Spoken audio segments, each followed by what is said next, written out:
طویلے میں عجیب سی سراند اور بو تھی، دماغ پھٹا جا رہا تھا۔ میں ایک کونے میں بیٹھ گیا، ایک قمیض اور جرسی مجھے دے دی گئی، وہ میں نے پہن لی، مگر سردی کم ہونے کا نام نہیں لے رہی تھی۔ اس کی وجہ اس طویلے کا گیلا پن اور کچے فرش کی نمی تھی۔ نیم گنجے سر والا شخص اپنی لمبی زنجیر کو ہاتھ سے سیدھا کرتا ہوا میرے پاس آ بیٹھا اور زہر خند لہجے میں کہنے لگا، آخر آ گئے ہو نا تم یہاں؟ مجھے پتا تھا ایک دن تم ضرور آؤ گے۔ یہ سارے میری بات نہیں مانتے تھے، پر میں اچھی طرح جانتا تھا۔ مجھے پتا تھا کہ نمبردار آصف جاہ کے سر میں اگر دماغ کی جگہ آگ بھری ہے تو اس کی وجہ صرف تم ہو۔ یہ سب تمہارا کیا دھرا ہے۔ وہ لہجے سے کچھ پڑھا لکھا لگتا تھا۔ پتہ نہیں کون ہو تم اور کیا بکواس کر رہے ہو؟ میں بکواس نہیں کر رہا، وہی کہہ رہا ہوں جو حقیقت ہے۔ وہ اپنی بڑی بڑی ذہین آنکھوں کو میری آنکھوں میں گاڑ کے بولا، یہ تم ہی ہو جس نے آصف جاہ کی بیٹی سے شادی کی، پھر اس کو دکھ دیے، پھر اس کو جان سے مارا اور آصف جاہ کو نفسیاتی مریض بنا دیا۔ اب وہ اپنے جنون میں کچھ بھی کر سکتا ہے۔ تمہاری باتیں میری سمجھ میں نہیں آ رہی، لیکن میری سمجھ میں سب کچھ آ رہا ہے۔ آصف جاہ نے ہم میں سے کسی کو زندہ نہیں چھوڑنا، وہ ہم سب کو مار دے گا اور بڑی بری موت مارے گا۔ لگتا ہے تم اپنے ہوش میں نہیں ہو۔ میں نے اس کی طرف سے منہ پھیرا۔ ہوش میں تم نہیں ہو، وہ تڑق کے بولا۔ تمہیں نئی نئی چودراہٹ کا نشہ چڑھا ہوا ہے اور عاشقی معشوقی نے اس نشے کو دو آتشہ کر دیا ہے۔ دو آتشہ سمجھتے ہو نا تم؟ مجھ سے اور برداشت نہیں ہوا۔ بے ساختہ میرا ہاتھ گھوما اور ایک زوردار مکہ نیم گنجے شخص کے چوڑے تھوبڑے پہ پڑا۔ اس کا ایک ساتھی چنگارتا ہوا میری طرف آیا۔ میرے دماغ میں بھی انگارے بھرے ہوئے تھے۔ میں ذرا سا نیچے جھکا اور اس شخص کو اپنے اوپر سے اچھال کے آہنی کھڑکی پہ دے مارا۔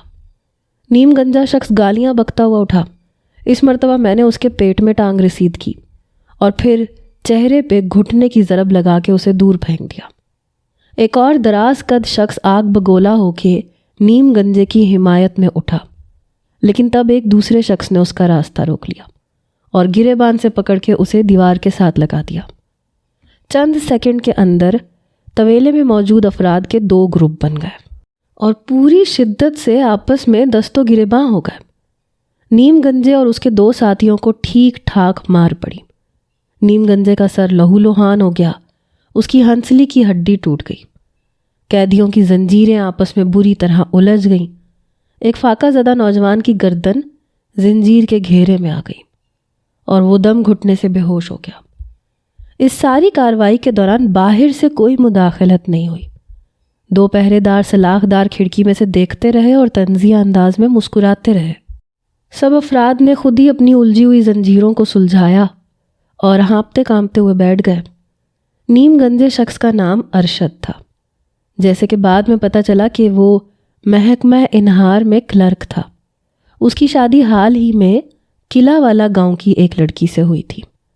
اس کی ہڈی ٹوٹ گئی تھی، وہ درد سے بری طرح کراہ رہا تھا۔ اس کا سارا دم خم ختم ہو چکا تھا۔ اس کے دونوں ساتھی بھی کونوں میں سمٹے ہوئے گم سم سے بیٹھے ہوئے تھے اور اپنی لال لال آنکھوں سے دیگر ساتھیوں کو گھور رہے تھے۔ میری مدد کے لیے سب سے پہلے اٹھنے والے شخص کا نام غازی محمد تھا۔ یہ شخص مجھے بڑی اچھی طرح جانتا تھا۔ میں نے غازی کے ساتھ مل کے نیم گنجے شخص کو دیکھا۔ اس کی ہڈی ٹوٹی ضرور تھی مگر اپنی جگہ سے زیادہ ہٹی نہیں تھی۔ میں نے اپنے اندازے کے مطابق اسے ٹھیک بٹھایا اور دو پرانے کپڑوں کی گدیاں بنا کے کندھوں کے دونوں طرف رکھ دی۔ باہر سے ایک پہرے دار نے تھوڑی سی روئی بھی پھینک دی تھی۔ ارشد ہائے ہائے کر رہا تھا۔ غازی نے کہا، اوئے گھبراؤ نہ باؤ، اپنے سالار صاحب ہر فن مولا بندے ہیں، سب کچھ ٹھیک کر لیتے ہیں، تیری ہڈی تو کوئی شے ہی نہیں ہے۔ میں نے اچھی طرح پٹی باندھ دی اور ارشد کو ایک گدیلے پہ لٹا کے اوپر لحاف ڈال دیا۔ ارشد کے چہرے پہ ابھی بھی سخت ناراضگی تھی، بہرحال وہ تکلیف کی وجہ سے چپ تھا۔ ایک پہرے دار نے سلاخ دار کھڑکی سے افیم کی ڈلی اندر پہنچائی۔ ہم نے وہ ارشد کو کھلا دی۔ وہ کچھ دیر کراہتا رہا، پھر سو گیا۔ غازی نے مجھے بتایا کہ اس کی شادی کو کوئی 8-10 ماہ ہوئے ہیں۔ یہ طبیعت کا ذرا سخت ہے۔ بیوی سے جھگڑا ہو گیا، وہ میکے آ گئی۔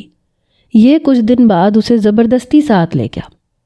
یہ خبر لمبردار آصف جہاں تک پہنچی۔ اس نے راتوں رات اسے اٹھوا لیا۔ میرے اندازے کے مطابق اس واقعے کو اب 4-5 مہینے ہو چکے ہیں۔ اس 4 دیواری سے باہر کسی کو نہیں پتا ہوگا کہ باؤ ارشد اب کہاں ہے، لیکن کسی کے گھریلو جھگڑے میں نمبردار کو کودنے کی کیا ضرورت تھی؟ وہ بھی اس طرح کہ بندہ ہی غائب کر کے یہاں پہنچا دیا گیا۔ میرا لہجہ دھیما تھا۔ غازی نے عجیب سے لہجے میں کہا، یہاں آپ کو مجھ سمیت جتنے بھی نظر آ رہے ہیں ان کی کہانی اس سے ملتی جلتی ہی ہے۔ کیا مطلب؟ میں نے سرگوشی میں پوچھا۔ وہ جو سامنے بلی آنکھوں والا ہے نا، وہ قلعہ والے کا ہی ہے۔ اس نے اپنی بیوی سے جھگڑے کے بعد اپنی ساس کے ماتھے پہ اسٹیل کا گلاس مارا تھا، جس سے اس کا خون نکل آیا۔ اس جرم کی سزا میں یہ رات کے اندھیرے میں اٹھایا گیا اور یہاں پہنچا دیا گیا۔ اس کی بہت لمبی لمبی مونچھیں تھیں۔ نمبردار نے اس کی مونچھوں کو گدھے کے پیشاب سے نرم کر کے منڈوا دیا۔ اور وہ جو تیسرے نمبر پہ بیٹھا ہے نا، اونچی ناک والا، اسے دیکھ رہے ہو؟ ہاں، اس نے کیا کیا ہے؟ اس کی شادی بھی 2-3 مہینے پہلے ہوئی تھی۔ اپنے سسرالیوں کا اس سے جھگڑا ہوا۔ اس نے بیوی پہ پابندی لگا دی کہ وہ اپنے میکے کے کسی شخص سے نہیں ملے گی۔ اس کی ساس نے نمبردار تک شکایت پہنچائی کہ وہ بیمار ہے اور اپنی بچی کو دیکھنے کے لیے ترس رہی ہے۔ نمبردار نے اس وقت تو کوئی کارروائی نہیں کی، مگر 8-10 دن بعد جب یہ اشفاق نامی بندہ ہردانہ خرید کے گجرانوالہ سے واپس آ رہا تھا، کچھ لوگوں نے اسے کھیتوں میں دبوچ لیا۔ جب اس کی آنکھ کھلی تو یہ استمیلے میں تھا۔ یہ تقریباً 1 مہینے سے استمیلے میں ہے۔ 5-6 دن پہلے اس کے ساتھ بڑا ظلم ہوا۔ اللہ ایسا وقت کسی کو نہ دکھائے جی۔ غازی نے کانپ کے دونوں ہاتھوں کو ہاتھ لگائے۔ کیا ہوا؟ بس چھوڑیں جی، ایسی باتوں سے دل دکھتا ہے۔ بس سمجھے جی کہ ہم سب یہاں ایک بہت بڑی مصیبت کے گھیرے میں ہیں۔ ہمارے ساتھ کسی بھی وقت کچھ بھی ہو سکتا ہے۔ نمبر جہاں آصف جہاں کی ذہنی حالت آپ نے دیکھ ہی لی ہوگی، وہ بالکل جنونی ہو چکا ہے۔ اولاد کے مرنے کا غم واقعی بڑا غم ہوتا ہے، لیکن اس غم کی وجہ سے انجان لوگوں کو جیتے جی مار دینا اور زندگی موت کے درمیان لٹکا دینا، یہ کہاں کا انصاف ہے؟ شاید تم شہوار کی موت کی بات کر رہے ہو۔ شہوار کی موت کی وجہ سے تم لوگوں پہ ظلم ڈھانے کا کیا مطلب ہے؟ بس جی، یہی بات تو سمجھ میں نہیں آئی، لیکن جب غور کریں تو تھوڑی تھوڑی سمجھ میں آتی بھی ہے۔ اب میری طرف ہی دیکھ لیں۔ میری بیوی شروع سے بد زبان تھی۔ 4-5 سال میں نے جیسے تیسے گزارے۔ جن دنوں مچھلی فارم والے رقبے کے لیے موکھلوں سے دوسری بار لڑائی ہوئی، میں بھی 8-10 دوسرے بندوں کے ساتھ گرفتار ہوا۔ 1.5 سال جیل میں رہا۔ اس دوران میں اس نے میرے ماں باپ کو بہت تنگ کیا۔ میرے گھر سے سارا سامان، سارا روپیہ پیسہ چرا چرا کے اپنے ماں پیو کے گھر بھرتی رہی۔ میرا کوئی بچہ نہیں ہے جی۔ میں نے اسے طلاق دینے کا ارادہ کر لیا تھا، اور یہ کوئی انوکھی بات نہیں، دنیا میں سب کچھ ہی ہوتا ہے، مگر میرے لیے یہ ایک بہت بڑا جرم بن گیا۔ ایک روز میں اپنے سسر سے ملنے کے لیے قلعہ والا آیا تو واپس نہ جا سکا۔ رات کو کچھ ڈھاٹا پوش بندوں نے مجھے گھوڑی سے اتار کے مارا اور بے ہوش کر کے یہاں پہنچا دیا۔ غازی کی آنکھوں میں نمی تیر گئی۔ کب سے ہو یہاں؟ پورے 4 مہینے ہو گئے ہیں۔ میری بہن کی شادی ہونے والی تھی، والدہ بیمار تھی میری۔ مجھے اپنے پچھلوں کی کچھ خبر نہیں ہے۔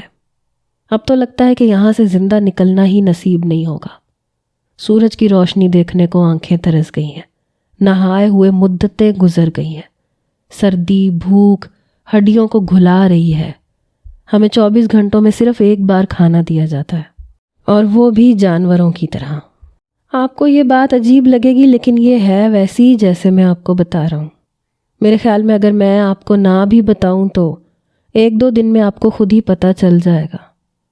غازی محمد نے ایک بار پھر طویل سانس لی اور بولا، دراصل اس منحوس تمیلے میں آپ کو جتنے بندے نظر آ رہے ہیں، ان کا قصور صرف اور صرف یہ ہے کہ یہ داماد ہے۔ داماد؟ جی ہاں، داماد۔ نمبردار آصف جہاں اپنے دیوانے پن میں داماد کے لفظ سے ہی بدترین نفرت کرنے لگ گیا ہے۔ اور اس نے یہاں اپنے دیوانے پن کا ایسا تماشا دکھایا ہے کہ میں آپ کو بتا نہیں سکتا۔ لالٹین کی مدھم روشنی میں ہم ایک گوشے میں سمٹے مدھم آواز میں باتیں کر رہے تھے۔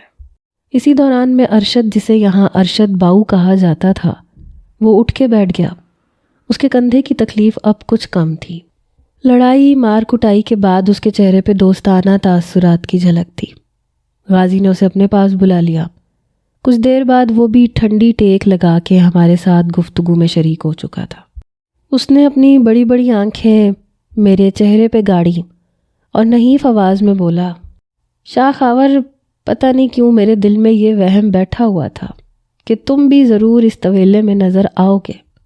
نمبردار تمہیں بھی کسی نہ کسی طرح پھنسا کے یہاں لے آئے گا، اور میری اس بات کا برا نہ ماننا جب میں یہ کہتا ہوں کہ نمبردار کا اصل شکار تم ہی ہو، اور ہم سب صرف اس لیے شکار ہوئے ہیں کہ تم اس کی پہنچ سے دور تھے۔ میں یہ بات کوئی غلط نہیں کہتا، تم اپنے دل میں جھانک کے بتاؤ، کیا میں غلط کہتا ہوں؟ اس نے ذرا توقف کیا، پھر اپنے زخمی کندھے کو دبانے کے بعد بولا، آصف جا کی بہن بھی بس ایک ہی تھی، اور وہ بھی گھر والوں کی بہت لاڈلی تھی۔ بدقسمتی سے اس لڑکی کی گھریلو زندگی بھی بڑی تلخ گزری۔ شادی کے 5-6 ماہ بعد ہی اس کے زمیندار شوہر نے اس کے چہرے پہ تیزاب پھینک دیا تھا۔ بعد میں اس لڑکی نے کنویں میں کود کے جان دے دی اور اس کا شوہر باہر کے ملک فرار ہو گیا۔ ارشد نے ذرا توقف کے بعد اپنی بات جاری رکھی، میرے کہنے کا مطلب یہ ہے کہ اس وقت آصف جہاں کے اندر جو جنون نظر آ رہا ہے، اس کی جڑیں بہت گہری ہیں، اور اپنی بیٹی کی موت کے بعد وہ بالکل دیوانہ ہو گیا ہے۔ اب وہ ہر اس بندے سے انتقام لے رہا ہے جس میں اسے جوائی پن کی کوئی جھلک نظر آتی ہے۔ یہ ایک خطرناک نفسیاتی بیماری ہے۔ اگر تم ایسی بیماریوں کو تھوڑا بہت سمجھتے ہو تو شاید تم میری بات سمجھ جاؤ۔ یہ سب ایک انوکھی صورتحال تھی۔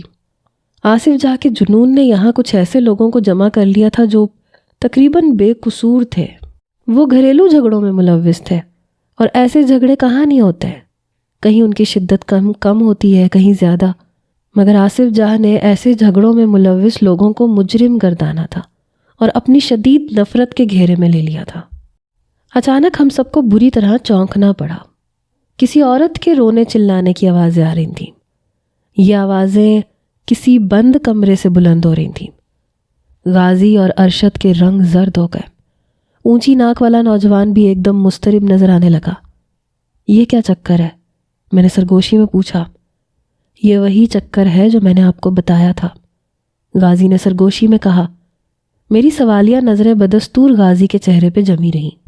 وہ اونچی ناک والے کی طرف اشارہ کر کے ہولے سے کہنے لگا، اس کا نام اشفاق ہے۔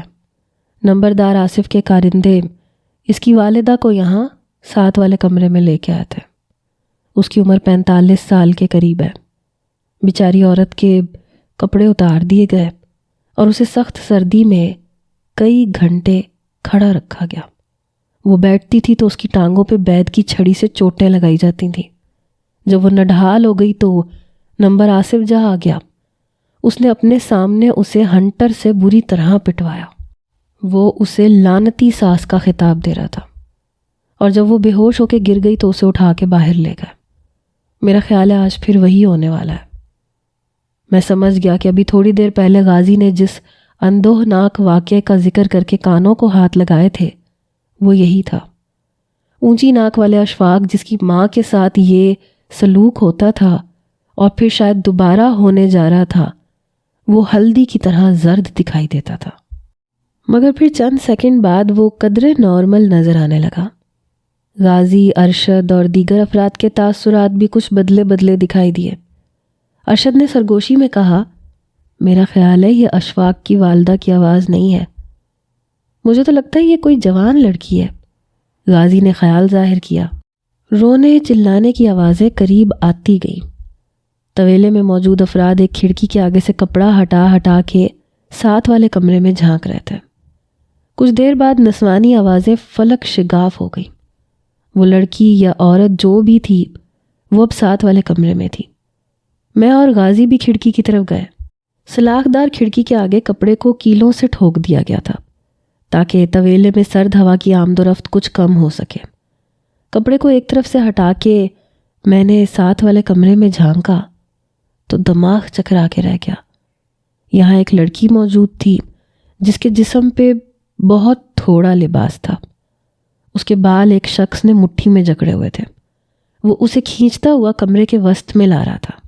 پھر اس نے اسے گھما کے پرالی پہ پھینک دیا۔ لڑکی کی ایک آنکھ نیلی ہو رہی تھی۔ چہرے اور جسم کے مختلف حصوں پہ چوٹیں تھیں۔ یہاں لانے سے پہلے اسے اتنی مار لگائی گئی تھی کہ بیچاری کا دم خم ختم ہو چکا تھا۔ زیادہ دردناک منظر یہ تھا کہ اس کے دونوں ہاتھ پشت پہ بندھے ہوئے تھے۔ بچاؤ بچاؤ، کوئی ہے، لڑکی چلا رہی تھی۔ ہٹے کٹے شخص نے اس کے منہ پہ ایک زوردار تھپڑ رسید کیا۔ اس کے بال بکھر گئے اور وہ بالکل نڈھال سی ہو گئی۔ کوشش کے باوجود میں یہ سب کچھ برداشت نہیں کر سکا۔ میں اپنے گلے کی زنجیر کو کھینچتے ہوئے کھڑکی کے پاس آیا۔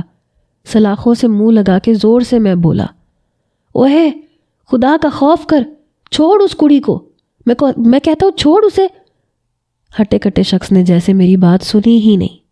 وہ بدستور روتی چلاتی لڑکی کے ساتھ کشتی لڑتا رہا۔ ایک دوسرے پہرے دار کی آواز دروازے کی طرف سے آئی۔ مجھے اس کی صورت نظر نہیں آ رہی تھی۔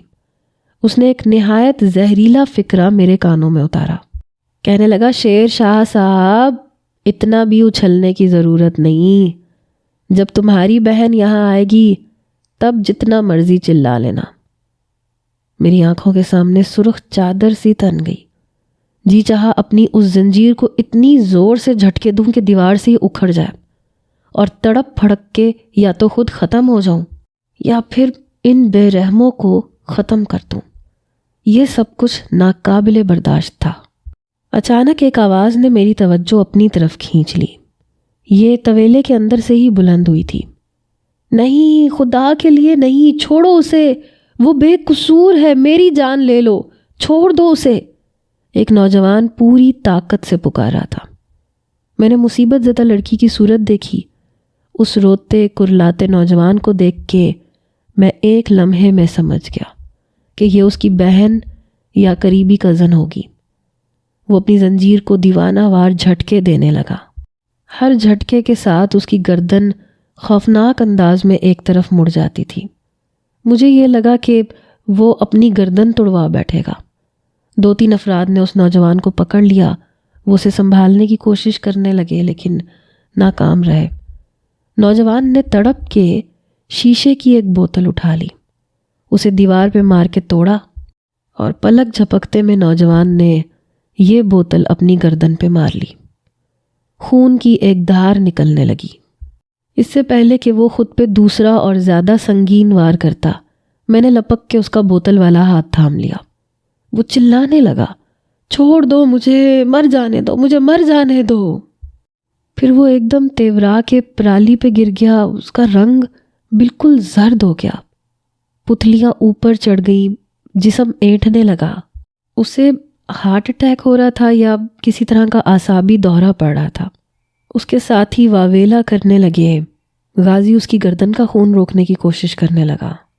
یہ سفاکی کی انتہا تھی۔ اس ساری صورتحال کے باوجود ساتھ والے کمرے میں ہٹا کٹا شخص بدستور روتی چلاتی لڑکی سے گتھم گتھا رہا۔ دروازے پہ کھڑا پہرے دار، جس کی شکل مجھے دکھائی نہیں دے رہی تھی، اس نے ایک کمبل لڑکی اور مرد کے اوپر پھینک دیا۔ اس کے بعد کے مناظر دیکھنا میرے بس میں نہیں تھا، شاید کسی کے بس میں بھی نہیں تھا۔ اس متحرک کمبل کے نیچے اس روئے زمین کا بدترین فعل انجام دیا جا رہا تھا۔ دوسرے کمرے سے ابھرنے والی آوازوں کو سماعت تک پہنچنے سے روکنے کے لیے بیشتر افراد نے اپنی انگلیاں کانوں میں ٹھونس لی تھیں۔ شاید میں بھی ٹھونس لیتا، مگر پھر یہ آوازیں خود ہی ناپید ہو گئیں۔ شاید روتی بلکتی لڑکی ہوش و حواس سے بیگانہ ہو گئی تھی۔ ایک طرف فاقے زدہ بھائی بے ہوش پڑا تھا، دوسری طرف کمزور ناتواں بہن تھی۔ دونوں کے زخموں سے رستا ہوا لہو پرالی کو داغدار کر رہا تھا۔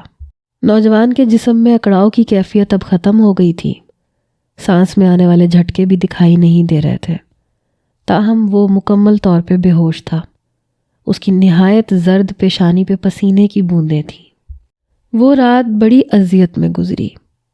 رات پچھلی پہر بدقسمت بہن کے بد نصیب بھائی کی طبیعت کچھ سنبھل گئی۔ اس کی ذہنی کیفیت کچھ ایسی ہو رہی تھی کہ وہ کسی بھی وقت خودکشی کی کوشش کر سکتا تھا۔ بہرحال اس کے ساتھیوں نے اسے سنبھالا ہوا تھا۔ ساتھ والے کمرے میں اب کوئی نہیں تھا۔ وہ لڑکی اب نہ جانے کہاں اور کس حال میں تھی۔ نہ چاہنے کے باوجود میرا ذہن بار بار اپنے گھر والوں کی طرف جا رہا تھا۔ سینے میں کچھ ہونے لگتا تھا۔ ایک سلگتی ہوئی آگ الاؤ بننے لگتی تھی۔ یہ الاؤ اس وقت کچھ اور بھی بلند ہو جاتا تھا جب پہرے دار کا کہا ہوا زہریلا فکرہ کانوں میں گونجتا تھا۔ اس نے کہا تھا ابھی اتنا اچھلنے کی ضرورت نہیں، جب تمہاری بہن یہاں آئے گی تو جتنا چاہے شور مچا لینا۔ مجھے لگتا تھا کہ میری اذیت میری برداشت سے باہر ہو جائے گی۔ صبح 9 بجے کے قریب آصف جاں کی شکل ایک کھڑکی سے باہر نظر آئی۔ اس کا چہرہ تمتمایا ہوا تھا اور آنکھیں حسب معمول کبوتر کے خون کی طرح سرخ تھیں۔ 2 محافظ اس کے عقب میں تھے۔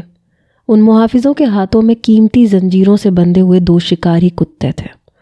آصف جاں نے بیڑی کے چند طویل کش لے کر ارد گرد کی فضا کو دھوئیں سے مکتر کیا اور زہر خند لہجے میں طویلے کے قیدیوں کو مخاطب کر کے بولا، ہاں بھائی، جاگ گئے سارے داماد؟ کسی نے کوئی جواب نہیں دیا۔ بیشتر سر جھکائے بیٹھے رہے۔ وہ مجھ سے مخاطب ہو کے بولا، تم ہی کچھ بولو ہمارے داماد صاحب۔ میں نے بھی منہ پھیر لیا۔ اس نے ہلکا سا کہا لگایا، لگتا ہے دامادوں کو رات والی لڑکی کا تماشا زیادہ پسند نہیں آیا۔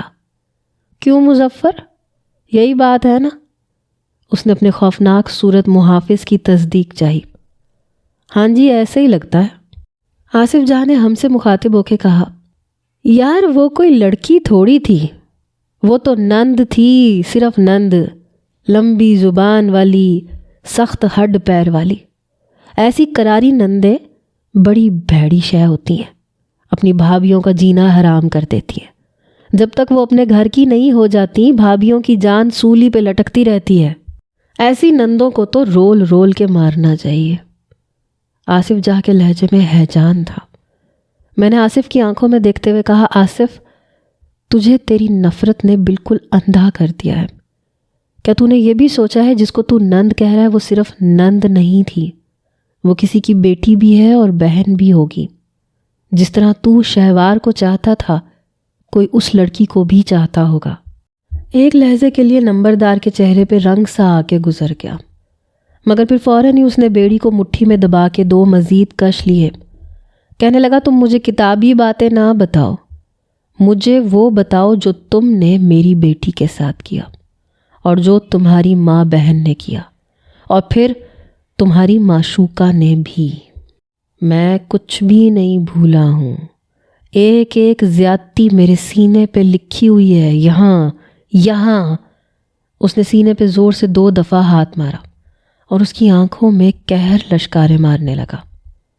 میں نے کہا ہے نا، اس میں تیرا قصور نہیں ہے۔ تجھے نفرت اور انتقام نے اندھا کر دیا ہے، اور اس اندھے پن کی سزا تجھے یہ مل رہی ہے کہ تیری بیٹی کے اصل قاتل تیرے ارد گرد دندنا رہے ہیں، اور تو بے گناہوں کو پکڑ پکڑ کے اپنا اعمال نامہ کالا کر رہا ہے۔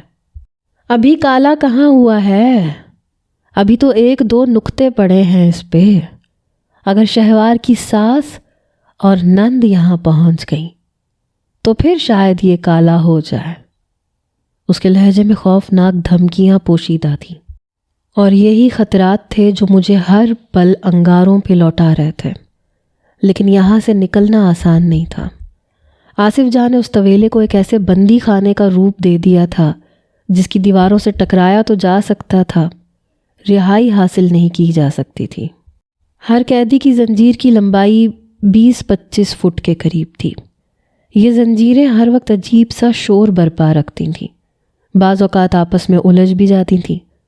ایک دیوار کے ساتھ چھوٹا سا دروازہ تھا۔ یہ دروازہ اس کوٹھڑی کا تھا جس میں یہ قیدی ضروریات سے فارغ ہونے کے لیے جاتے تھے۔ ان میں سے بیشتر افراد اپنی زندگی سے عاجز آ چکے تھے۔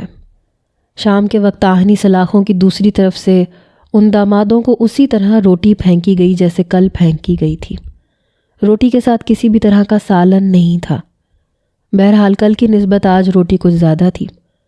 پینے کے پانی کے 2 گھڑے رکھے تھے، ان میں سے ایک گھڑا کل کی دھینگا مشتی میں ٹوٹ چکا تھا۔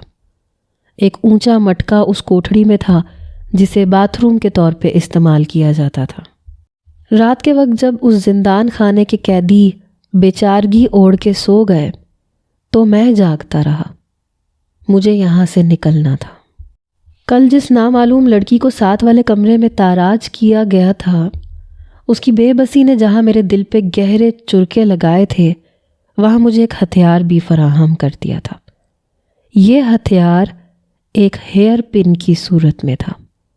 شرابی مرد کا تھپڑ کھا کے لڑکی پرالی پہ گری تھی اور اس کے منتشر بالوں سے ایک ہیئر پن جدا ہو کے کھڑکی کے قریب آ گئی تھی۔ کل رات ہی میں نے سلاخوں کے اندر سے بازو گزار کے یہ ہیئر پن اٹھا لی تھی۔ اس ہیئر پن کو موڑ کے میں نے ایک تار کی شکل دے دی۔ اس تار سے وہ چھوٹا سا تالا کھولنا شروع کر دیا جسے عام زبان میں جندری کہا جاتا ہے۔ یہ تالا میرے گلے کی آہنی پٹی کو مقفل کرتا تھا۔ میں لیٹا رہا اور بڑی خاموشی سے کوشش کرتا رہا۔ لالٹین کی روشنی بہت دھیمی تھی۔ سلاخ دار کھڑکیوں سے باہر پہرے دار اونگ رہے تھے۔ میرے جلے ہوئے دونوں پاؤں پہ آبلے پڑے تھے۔ سر کی ایک جانب 2 گھومڑ بنے ہوئے تھے۔ اس کے علاوہ بھی اندرونی بیرونی بہت سی چوٹیں تھیں۔ دبے پاؤں سے گزرتی ہوئی رات میں عجیب سا فسون تھا۔ اچانک کلک کی ایک دھیمی سی آواز امید کی کرن بن کے ابھری۔ تالے کے ساتھ میری مسلسل چھیڑ چھاڑ بالآخر رنگ لے آئی تھی۔ میری گردن کا توق کھل گیا تھا۔ 24 گھنٹے میں ہی اس منحوس توق نے میری گردن پہ خراشیں ڈال دی تھی۔ گلے سے زنجیر نکلنے کے بعد یہی لگا جیسے میری گھٹی ہوئی سانسیں بحال ہو گئی ہیں۔ آزادی اور غلامی کا فرق بھی معلوم ہوا۔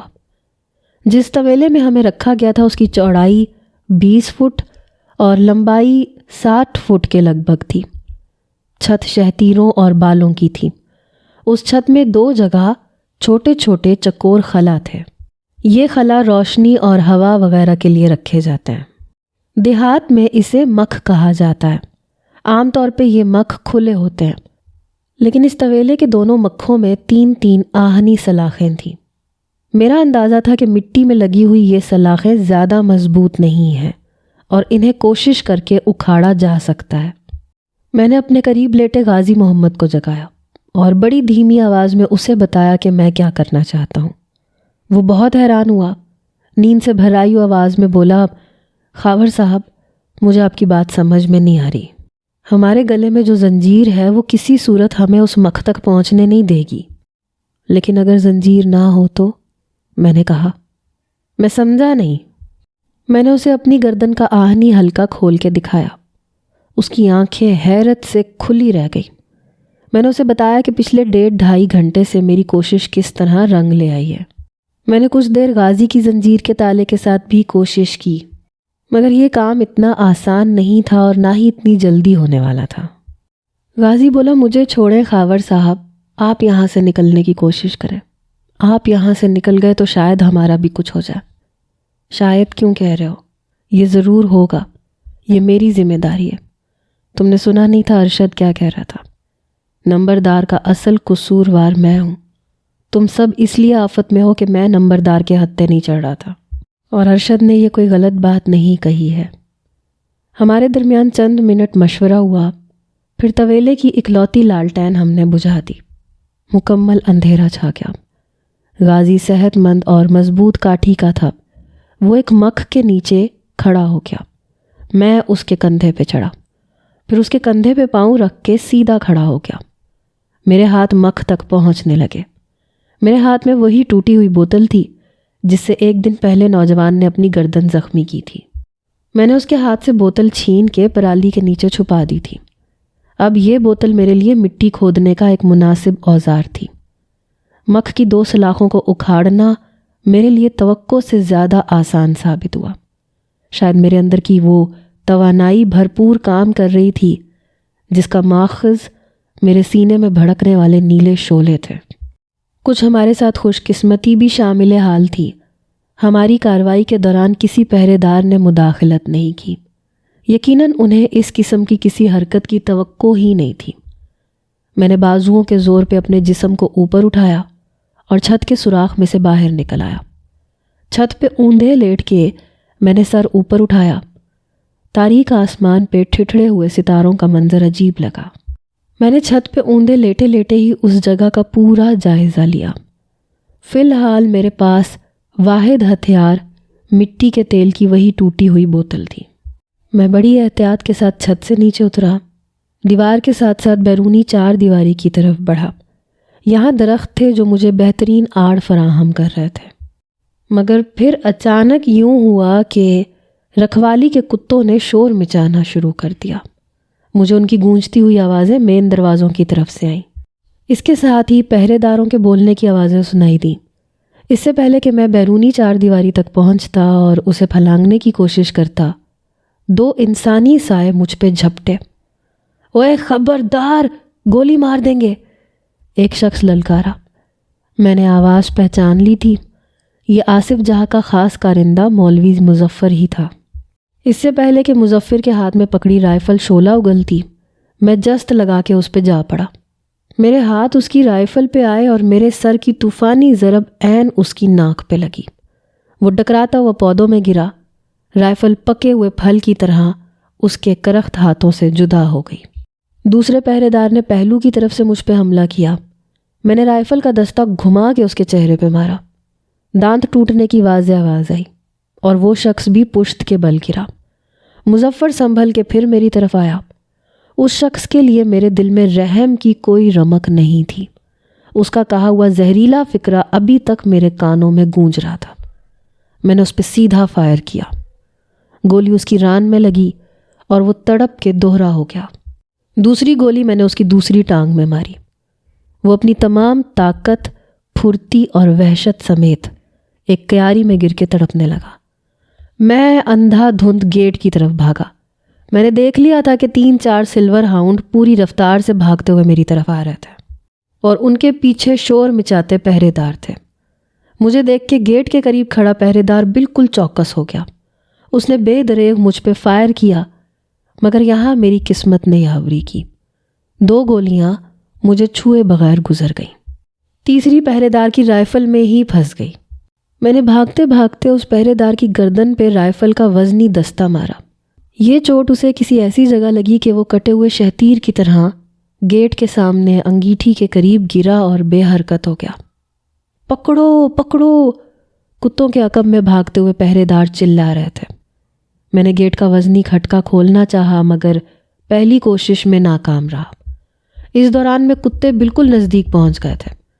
مجھے لگا اب میں یہاں سے نہیں نکل سکوں گا، شاید ابھی رہائی کا وقت نہیں آیا۔ میں نے آخری کوشش کے طور پہ اپنا رخ پھیرا اور پشت گیٹ کے ساتھ لگا کر رائفل سیدھی کر لی۔ میری چلائی ہوئی پہلی گولی اگلے سلوکی ہاؤنڈ کے چہرے پہ لگی۔ وہ چلایا اور لڑکھڑیاں کھاتا ہوا درخت میں گرا۔ دوسری گولی دوسرے کتے کو چاٹ گئی۔ باقی 2 کتوں کی رفتار ایک دم کم ہوئی اور وہ خطرہ محسوس کر کے چند لحظوں کے لیے رک گئے۔ میرے لیے اتنی مہلت کافی تھی۔ میں نے ایک ہاتھ سے ہوائی فائر کیا اور دوسرے سے گیٹ کا کھٹکا کھول دیا۔ گیٹ سے نکلتے ہی میرے ذہن نے بر وقت کام کیا اور میں نے باہر سے گیٹ کا کھٹکا چڑھا دیا۔ میں اس تھان کی طرف دوڑا جہاں گھوڑے بندھے رہتے تھے۔ تھان کے اندر سے ایک سایہ دوڑتا ہوا باہر نکلا۔ میں نے اس کی ٹانگ پہ فائر کرنے کے لیے رائفل سیدھی کی، مگر اس کی صورت دیکھ کے ٹھٹک گیا۔ یہ وہی ایک بازو والا ماسٹر تھا جسے کچھ سال پہلے نمبردار کی طرف سے بازو کاٹے جانے کی سزا ملی تھی۔ لبلبی پہ رکھی ہوئی میری انگلی رک گئی۔ بھاگ جاؤ ماسٹر صاحب، میں پھنکارا۔ اپنی آواز کی بے پناہ وحشت خود مجھے بھی واضح طور پہ محسوس ہوئی۔ ماسٹر جی کی ذہانت نے اسے سمجھا دیا کہ اگر اس نے اپنی نوکری بچانے کے لیے کسی بھی طرح کی نمک حلالی دکھانے کی کوشش کی تو وہ گولی کا نشانہ بن جائے گا۔ اس نے اپنا اکلوتا ہاتھ اوپر اٹھا کر اپنی پسپائی کا اشارہ دیا اور تیزی سے ایک طرف اوجھل ہو گیا۔ مجھے 2 ہی گھوڑے ایسے نظر آئے جن پہ کاٹھی پڑی ہوئی تھی۔ میں نے ایک گھوڑا سنبھالا اور استبل سے نکل کر بڑی تیزی سے کھیتوں میں آ گیا۔ تب تک حویلی کے محافظ حویلی کے پہلو کی طرف سے دیوار پھاند پھاند کے باہر آ چکے تھے۔ مجھے فوری خطرہ ایک جیپ سے ہو سکتا تھا جو استبل کے سامنے کھڑی تھی اور میرے تعاقب میں آ سکتی تھی۔ میں نے بھاگتے بھاگتے 2 فائر مزید کیے اور اس کا ایک اگلا ٹائر بسٹ کر دیا۔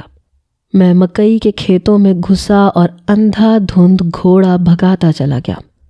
مجھے امید تھی کہ گھوڑوں پہ کاٹھیاں ڈالتے ڈالتے یا حویلی کے اندر سے کسی گاڑی کے نکلتے نکلتے میں محفوظ فاصلے پہ پہنچ جاؤں گا۔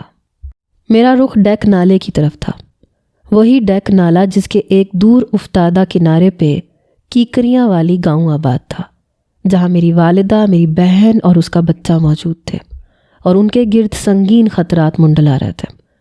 گھوڑا بھگاتے ہوئے میرا ذہن بار بار ایک دن پہلے کے اس واقعے کی طرف جا رہا تھا جب آصف جہاں دندناتا ہوا ایک کوٹھڑی میں داخل ہوا تھا اور جھلائے ہوئے انداز میں مجھ پہ ہنٹڑوں کی بارش کرتی تھی۔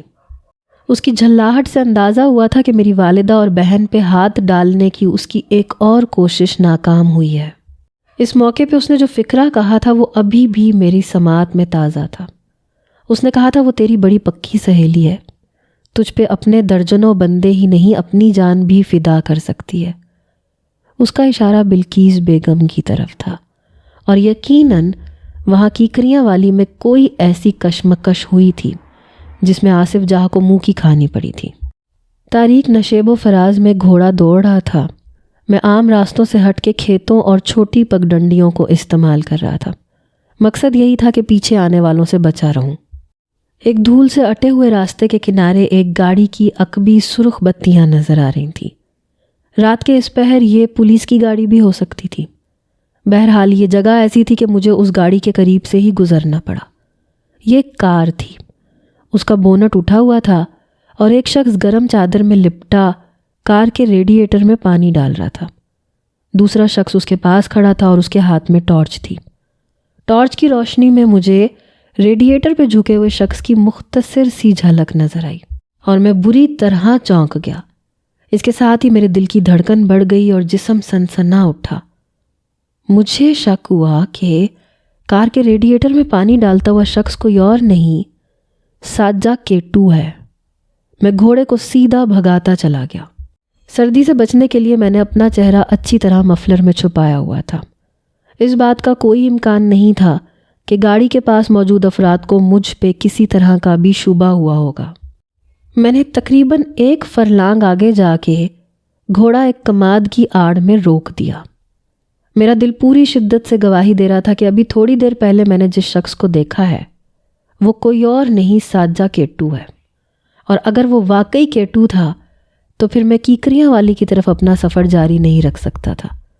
پہلے کیٹو سے ملاقات کرنی تھی۔ مجھے ابھی وہاں بلند قامت کماد کے عقب میں کھڑے 2-4 منٹ ہی ہوئے تھے کہ کار کے انجن کا شور ابھرا۔ وہ اسٹارٹ ہو کے آگے بڑھنے لگی۔ وہ میری طرف ہی آ رہی تھی۔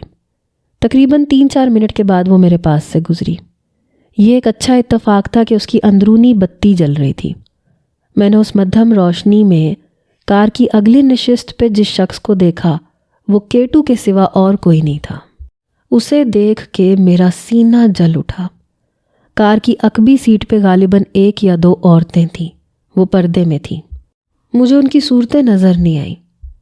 کار کچھ فاصلے پہ چلی گئی تو میں نے بھی گھوڑے پہ سوار ہو کے اس کی لگام کو ہلکا سا جھٹکا دیا اور کار کی ہچکولے کھاتی سرخ بتیوں کا پیچھا کرنے لگا۔